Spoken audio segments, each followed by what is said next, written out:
6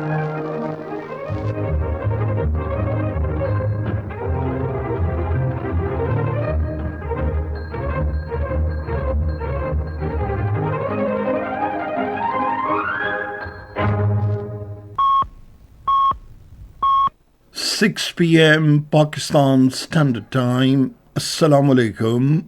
This is Radio Pakistan. The news read by Daman Zaman. The headlines.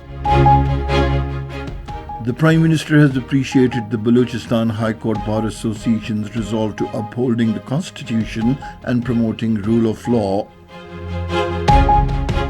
The Minister for Industry says protest and long march attempts are being made to derail the country from the path of economic stability. The All Parties Hurriyat Conference has urged the United Nations to ensure safety and release of detained Hurriyat leaders and activists. In New Zealand, thousands of Sikhs voted in the referendum for independent Khalistan state within India today.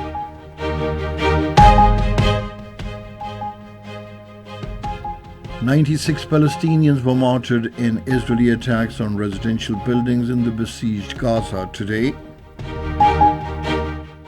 The third and last T20 cricket international between Pakistan and Australia will be played at Hobart tomorrow. And now the news in detail.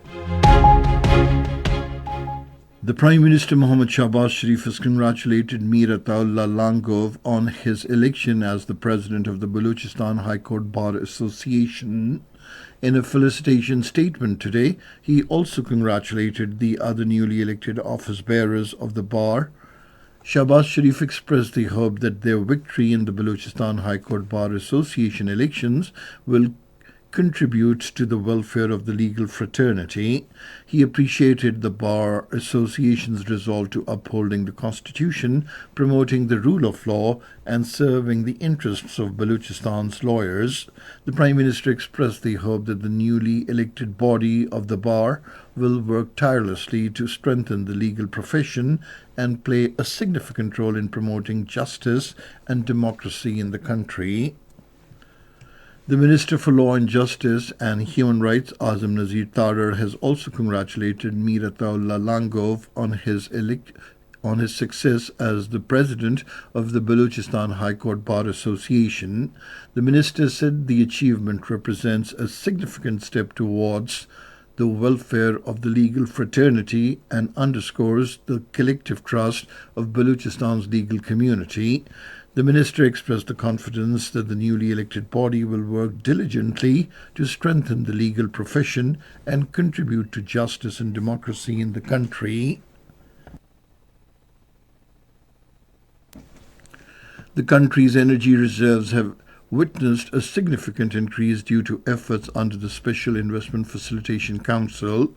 In this context, Mari petroleum reserves have increased for the next 17 years, while improvements in the company policy and sustainability measures provided protection against the effects of circular debt. The company showed a 17% improvement in the market last year, and its income is expected to increase further due to the development projects and discovery of new fields. The Minister for Industries and Production, Rana Tanveer Hussain, says protest and long march attempts are being made to derail the country from economic stability. Talking to the media in Muridke today, he said attempt to create unrest and anarchy on November 24th will never succeed like previous attempts. The Minister for Industries said Pakistan is a sovereign state and foreign interference in our internal affairs cannot be accepted. Rana Tanveer Hussain said disqualification of Nawaz Sharif in 2017 was the first conspiracy, followed by the alleged manipulations during 2018 elections. He categorically stated that all the conspiracies to destabilize democratic system and economic reforms will be frustrated, and Pakistan will continue to move forward on the development path. The Khyber Pakhtunkhwa government has decided to launch free ambulance service for overseas Pakistanis. The government has allocated 70 million rupees for the purpose and 6 ambulances will be purchased.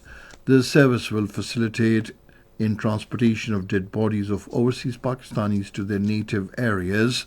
The ambulance service will be provided at Peshawar and Islamabad airports. A 3-day Allied Health Sciences Expo 2024 started at the Azad Kashmir University, Muzaffarabad today. It has been organized by the Department of Health Sciences, Azad Kashmir University, with the collaboration of the Pakistan Army.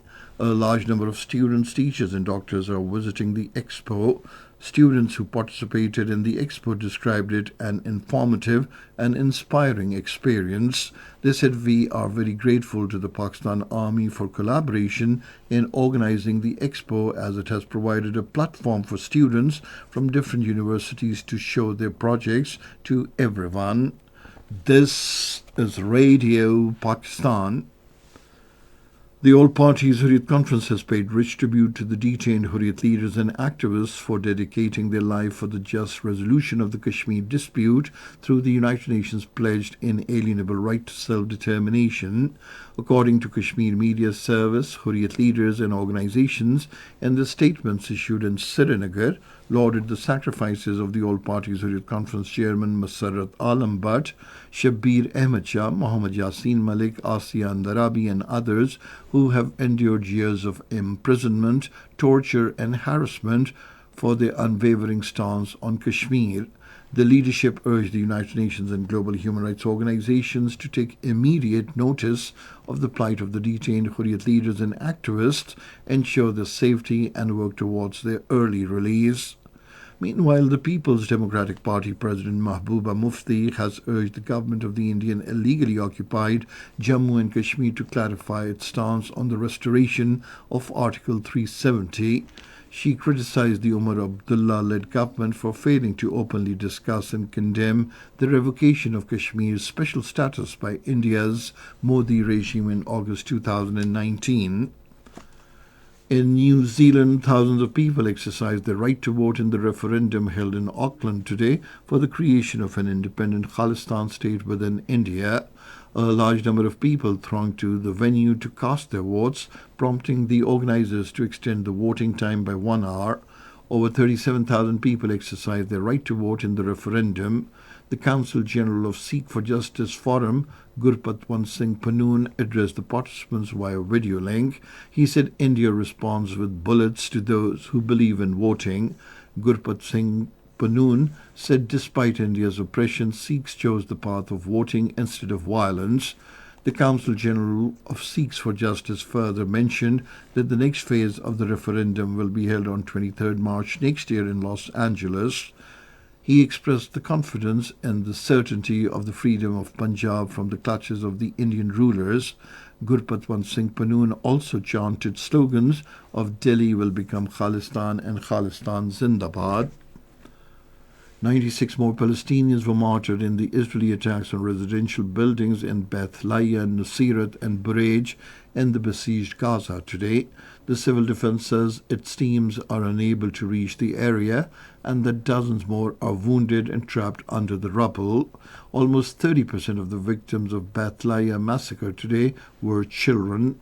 The martyrdom toll of Palestinians in the Israeli aggression on Gaza since October 7 last year has now risen to over 43,800. The United Nations has urged the G20 countries to act on climate finance. The United Nations Climate Chief Simon Stiell, in a letter to the G20 leaders, implored them to take some serious action in this regard. The G20 summit will begin in Brazil tomorrow. Diplomatic tensions over global warming will take center stage at the G20 summit as negotiators at the United Nations talks in Azerbaijan hit an impasse on climate finance. G20 countries are responsible for more than 3/4 of greenhouse gas emissions worldwide. In Senegal, people are voting for legislative elections today. The President Bassirou Diomaye Faye has expressed the hope his party's clear majority to implement ambitious agenda. And now cricket, the third and last T20 international between Pakistan and Australia will be played at Hobart tomorrow. The match will start at 1 p.m. Pakistan Standard Time. Australia have already won the series, winning the first two matches. And finally, the weather report. Mainly dry and cold weather is expected in most parts of the country during the next 12 hours. Smog and fog is likely to prevail over the plain areas of the Punjab. And that is the end of this news bulletin. For more news and analyses, log on to our website, radio.gov.pk, and you can also watch the live video streaming of our bulletins on the link facebook.com/Radio Pakistan News Official.